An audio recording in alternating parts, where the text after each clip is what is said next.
According to Icke, the Isle of Wight is a world within a world, with Freemasonry and Satanism at its center. The ancient ley lines scoring the landscape make it a powerful spiritual hub. I think the plan is he's going to show us this stone, which is part of a old stone circle. It's the main one where apparently satanic rituals happen on a regular basis. So this is a place here then where you think these rituals, or you know these rituals. These rituals definitely go on at this place up here. And is this? It's called the Long Stone. In fact, there's two stones. One's on its side and one's standing up, and it's a beautiful walk this direction. Let's go. After you. Cheers, mate. It opens out eventually, and you get a fantastic view. It's interesting when you look at the traits. This is mainstream science.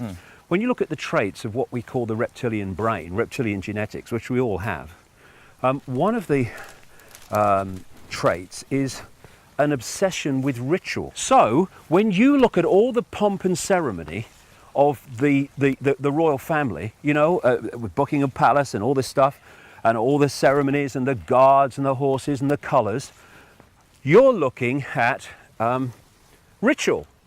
But you say that the people that actually live on the island are part of this. There are people, there's a network on the island that are... Big time.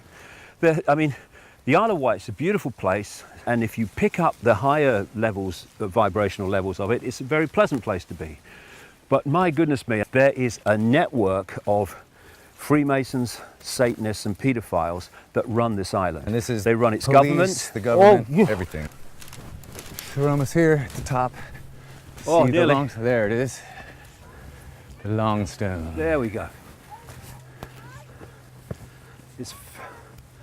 It's funny, you know, you come on a day like this, it's a nice day and there's families around, and you see these stones. You could see these on May the 1st, Halloween, that kind of, in these ritual periods of the year. And you'd be a totally different story. You would see something very different. So Yeah. this is the center point of this energy then, Yeah. that they're trying to tap into. What they would do, among many other things, you'd have them in their robes and hoods all around here, and you probably have, you would have the sacrifice on the slab This is here. the altar. This is their altar, yeah. And what they're doing, it's horrible, but let's get the truth out. What they're doing is manipulating the sacrifice. The sacrifice knows the sacrifice is coming, and who's going to help them? Look, Right. at midnight or something. No one. And what they then do is they sacrifice the victim, and they drink the blood immediately, which has this chemical substance in it, and they go crazy. I mean, you know, I've talked to people who've been at these rituals, and how once the sacrifice happens and the blood runs, these people go crazy with blood.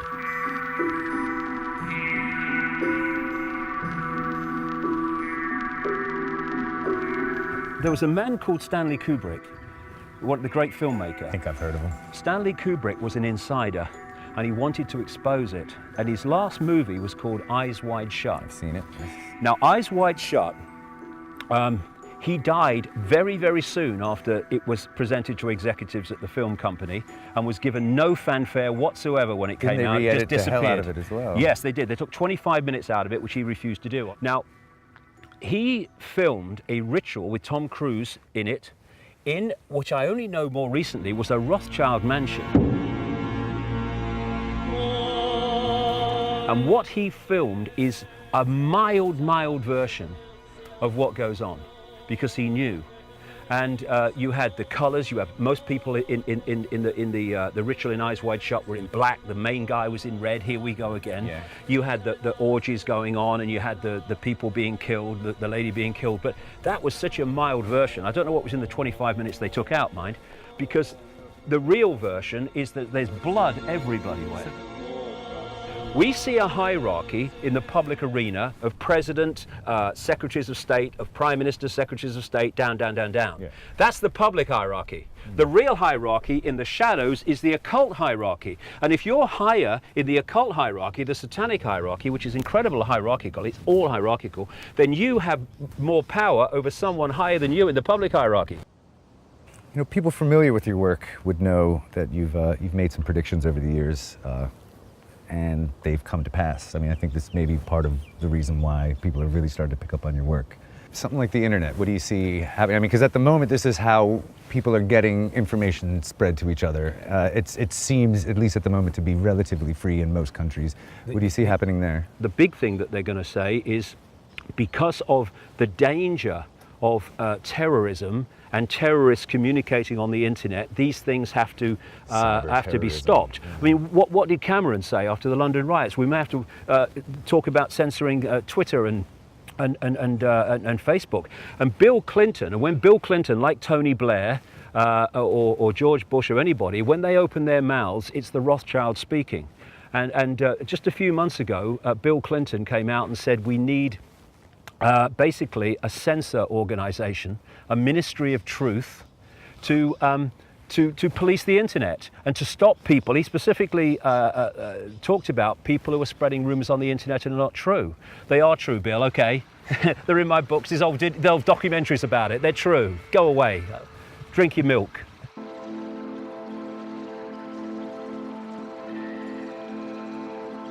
Do people just turn up at your door, though? I'm sure you have fans that well, they find do. out where... I hope they're not fans. I hope they're not followers or they're not listening. But yeah, I have people come quite a lot, from time to time. I'm a very private person, you see. It's one of the strange things about my life, really. I guess you call it a paradox, but I suppose it is, really. And that's that almost everything I've done in my life has been a public profession. I was a footballer. Then I became a journalist and a television presenter. Then I was a national spokesman for the Green Party. Then I did this, of course. And yet I'm an incredibly private person.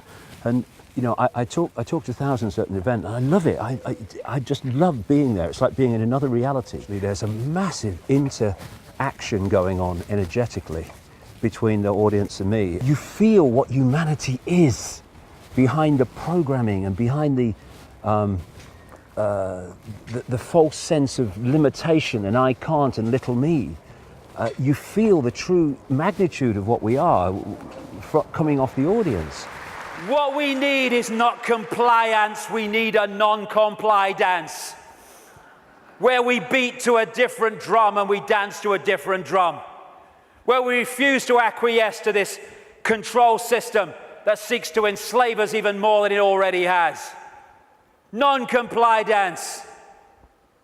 Do this, comply. No. No. Enough. It's time to fly. It's time to fly. Thank you very much. Thank you.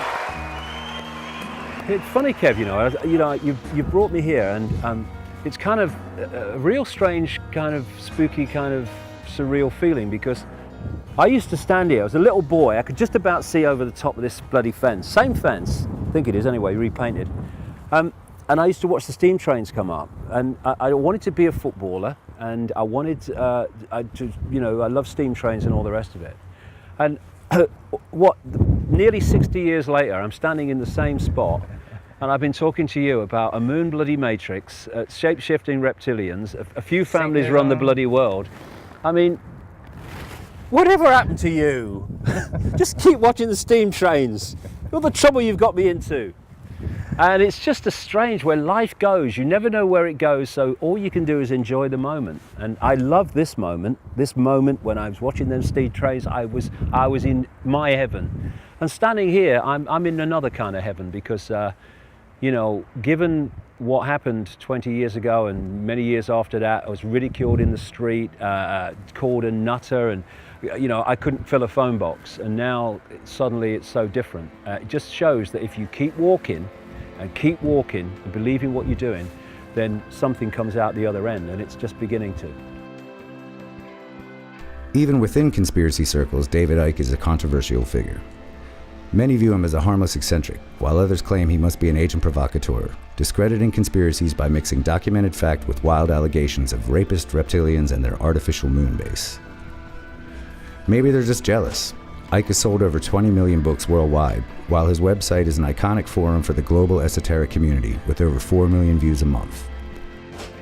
So this is David Icke, visionary, multi-million selling author, global icon, one-time messiah, former goalkeeper, and the single greatest threat to the lizard apocalypse. Good luck, my friend.